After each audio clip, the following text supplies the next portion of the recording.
வணக்கம். இன்றைக்கி நம்ம பார்க்க போகிற சமையல் ஒரு அரைச்சி விட்ட காலிஃப்ளவர் குழம்பு எப்படி செய்யலாங்கிறத பார்க்கலாம். இட்லி, தோசை, சாதம், சப்பாத்தி எல்லாத்துக்குமே சூப்பராக இருக்கும் இந்த ஒரு கிரேவி. வாங்க அதை எப்படி செய்யலாங்கிறத பார்க்கலாம். இப்போ ஒரு கடாயில் சுடுதண்ணி வச்சுருக்கேன். தண்ணி நல்லா கொதிச்சுக்கிட்டு இருக்குது. இப்போ இதில் வந்து 1/4 டீஸ்பூன் போல் மஞ்சள்தூள் சேர்த்துக்கலாம். அதே போல் கொஞ்சமாக கல்லுப்பு சேர்த்துக்கலாம். சேர்த்துட்டு கேஸ் அமர்த்திடுங்க. இப்போ பார்த்திங்கன்னா ஒரு 100 கிராம் அளவுக்கு காலிஃப்ளவர் எடுத்திருக்கேன். இந்த சுடுதண்ணியில் போட்டுக்கலாம். இப்போ இது வந்து சுடுதண்ணியிலே நல்லா வேகட்டும். இப்போ காலிஃப்ளவர் நல்லா வெந்துருச்சு. இது ரொம்ப கொதிக்க விடணும்னு அவசியம் இல்லை. அந்த சுடுதண்ணியிலே நல்லா ஒரு 10 நிமிஷம் விட்டுட்டிங்கன்னா போதும். இப்போ எல்லாத்தையுமே எடுத்துடலாம், தனியாக இருக்கட்டும். இப்போ ஒரு கடாயை எடுத்துக்கலாம். கொஞ்சமாக எண்ணெய் விட்டுக்கலாம். இப்போ எண்ணெய் நல்லா சூடாயிருச்சு. 1 டேபிள் ஸ்பூன் வர கொத்தமல்லி சேர்த்துக்கலாம்.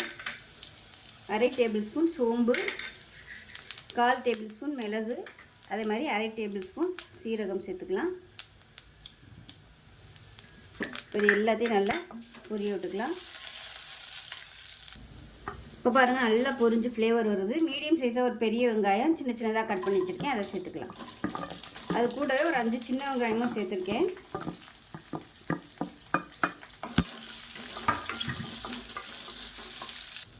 இப்போ வெங்காயம் லேசாக வதங்கிடுச்சு. மீடியம் சைஸாக 2 தக்காளி சேர்த்துக்கலாம். ரொம்ப பெருசாக இருந்துச்சுன்னா 1 சேர்த்துக்கோங்க. இப்போ லைட்டாக உப்பு சேர்த்துக்கலாம். இப்போ பாருங்கள், தக்காளி லேசாக மசிய ஆரம்பிச்சிருச்சு. இந்த ஸ்டேஜில் 1 டேபிள் ஸ்பூன் அளவுக்கு துருவன தேங்காய் சேர்த்துக்கலாம். சேர்த்துட்டு லேசாக பரட்டி விட்டுக்கலாம். ரொம்ப வதக்கணும்னு அவசியம் இல்லை. இப்போ கேஸ் அமர்த்திடலாம். அமர்த்திட்டு இது ஆறுனதுக்கப்புறம் மிக்ஸி ஜாரில் சேர்த்து நல்லா நைஸாக இப்போ பாருங்கள், வதக்குனது நல்லா பேஸ்ட்டாக அரைச்சாச்சு. நல்லா நைஸாக அரைச்சிக்கணும். இப்போ ஒரு பேன் எடுத்துக்கலாம். நான் வந்து குக்கரில் தான் செய்ய போகிறேன். தேவையான அளவுக்கு எண்ணெய் விட்டுக்கலாம். எண்ணெய் சூடானதும் 1 கைப்பிடி அளவுக்கு வெங்காயம் சேர்த்துக்கலாம்.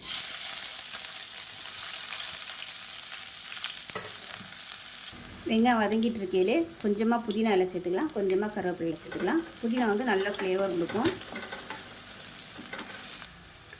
இப்போ வெங்காயம் லேசாக வதங்கிடுச்சு. ஒரு தக்காளியில் பாதி மட்டும் பொடியாக கட் பண்ணிவிட்டு சேர்த்துக்கலாம். 1 டேபிள் ஸ்பூன் இஞ்சி பூண்டு பேஸ்ட்டு சேர்த்துக்கலாம். இப்போ பாருங்கள், இஞ்சி பூண்டு பேஸ்ட்டு நல்லா வதங்கிடுச்சு. இப்போ இதில் நல்லா 1 டேபிள் ஸ்பூன் அளவுக்கு குழம்பு மிளகாத்தூள் சேர்த்துக்கலாம். ஏன்னா மல்லி, சோம்பு, சீரகம்லாம் நம்ம வதக்கி அரைச்சி சேர்த்துருக்கோம். அதனால் இந்த அளவுக்கு போதும். இதிலே மிளகாத்தூள் சேர்த்துருப்பேன். பத்தலைன்னா நீங்கள் சேர்த்துக்கோங்க உங்கள் காரத்துக்கு தகுந்த மாதிரி. 1/4 டேபிள் ஸ்பூன் கரம் மசாலா சேர்த்துக்கலாம். அதை நல்லா வதக்கி விட்டுட்டு காலிஃப்ளவரையும் சேர்த்துக்கலாம்.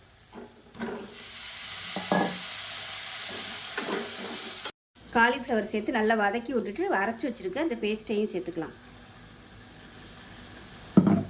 சேர்த்து நல்லா கலந்து விட்டுக்கலாம். இப்போ மிக்ஸியை அலசிட்டு தண்ணி சேர்த்துக்கலாம். இப்போ இதில் இன்னும் கொஞ்சம் தண்ணி சேர்த்துக்கலாம். ரொம்ப தண்ணி ஊற்றிட வேணாம். இப்போ குக்கரை மூடி வச்சிடலாம். உப்பு வந்து கடைசியாக போட்டுக்கலாம். இப்போ குக்கரை மூடி வச்சிடலாம். மூடிட்டு நல்லா ஒரு 3 விசில் விட்டுட்டு ஸ்டீம் போனதுக்கப்புறம் பார்க்கலாம். இப்போ கிரேவி எப்படி இருக்குன்னு பார்க்கலாம். அதாவது குழம்பு. இப்போ பாருங்கள், நல்ல வாசனையான காலிஃப்ளவர் குழம்பு ரெடி ஆயிடுச்சு. இது வந்து இட்லி, தோசை, சப்பாத்தி, சாதம் எல்லாத்துக்குமே சூப்பராக இருக்கும். இது மாதிரி ஒரு தடவை செஞ்சு பாருங்கள். பசங்களுக்குலாம் ரொம்ப பிடிக்கும். ஸோ செஞ்சு பார்த்துட்டு எப்படி வந்துச்சுங்கிறத சொல்லுங்கள். வீடியோ பிடிச்சிச்சின்னா லைக் பண்ணுங்கள், கமெண்ட் பண்ணுங்கள், சேனலை சப்ஸ்கிரைப் பண்ணுங்கள், பக்கத்தில் பெல் பட்டனையும் ப்ரெஸ் பண்ணுங்கள். நன்றி.